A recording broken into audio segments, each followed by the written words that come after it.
wabarakatuh. Perkenalkan, nama saya Muhammad Fadlansyah Kaskor dari Fakultas Usul Adab dan Dakwah. Kali ini saya akan membawakan materi yaitu perkembangan kepemimpinan strategi. Yang pertama itu perancangan modal bisnis. Perancangan modal bisnis. Perancangan modal bisnis merupakan gambaran kerangka kerja yang penting bagi sebuah organisasi atau perusahaan untuk menentukan tujuan dari perusahaan, melihat kelebihan perusahaan, kekurangan dari perusahaan, serta memberikan sebuah nilai-nilai kepada customer agar perusahaan tersebut mendapatkan keuntungan yang optimal. Metode ini digunakan untuk bisa mendapatkan pelanggan, bagaimana memberikan pelayanan kepada pelanggan dan ketentuannya bagaimana prosesnya menghasilkan uang. Terus modal bisnis merupakan gambaran besar bagaimana sebuah organisasi untuk menciptakan, menghantarkan dan menangkapkan sebuah nilai-nilai. Model bisnis juga dapat diartikan sebagai suatu formula untuk mendapatkan profit yang maksimal. Sedangkan perancangan modal bisnis adalah proses merancang, memberikan dan mengevaluasi nilai kepada pelanggan. Model bisnis ini mencangkup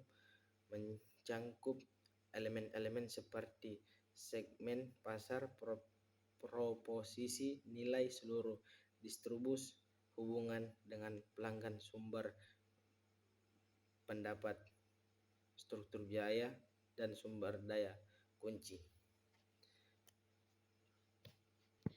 Yang kedua yaitu pengembangan manajemen pengetahuan. Pengembangan manajemen pengetahuan adalah penangkapan sistematis wawasan dan pengalaman untuk mengetahui organisasi, untuk mengidentifikasi, membuat, mewakili dan mendistribusi pengetahuan, wawasan dan pengalaman individu dalam organisasi. Terdiri dari pengetahuan yang dibuat dalam organisasi dan tertanam dalam bentuk praktik dan proses. Yang ketiga yakni proses ramping.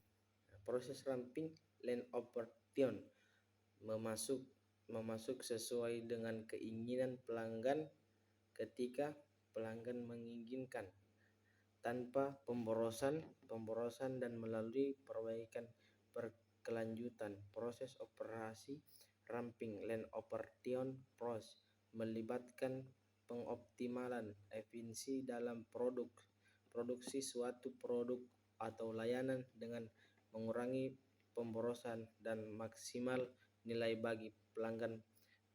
Proses ini melibatkan beberapa langkah utama, antara lain yang pertama identifikasi nilai, yang kedua itu membangun aliran nilai, yang keempat menciptakan sistem, yang kelima persentase waktu siklus, yang keenam berusaha terus menerus.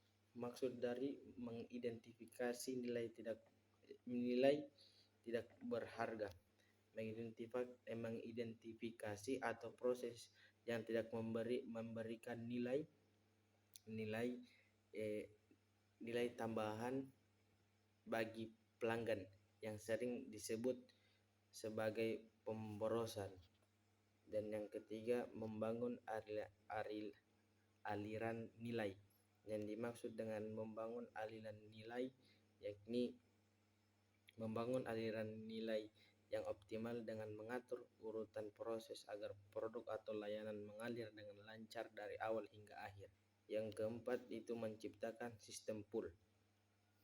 Mengimplementasikan sistem produksi yang responsif terhadap permintaan pelanggan dengan memproduksi hanya ketika ada permintaan, bukan berdasarkan pemikiran. Yang kelima persempit waktu siklus, Maksud dari persempit masuk siklus mereduksi waktu siklus produksi dengan minimalisir waktu antara pemesanan dan pengiriman produk. Yang keenam, berusaha terus-menerus. Maksud dari berusaha terus-menerus yakni melakukan perbaikan dan inovasi secara terus-menerus untuk memperbaiki kualitas produktif dan efisiensi proses ramping. Sekian tugas dari saya. Bila ada kesalahan mohon dimaafkan. Wabillahi taufiq wal hidayah. Wassalamualaikum warahmatullahi wabarakatuh.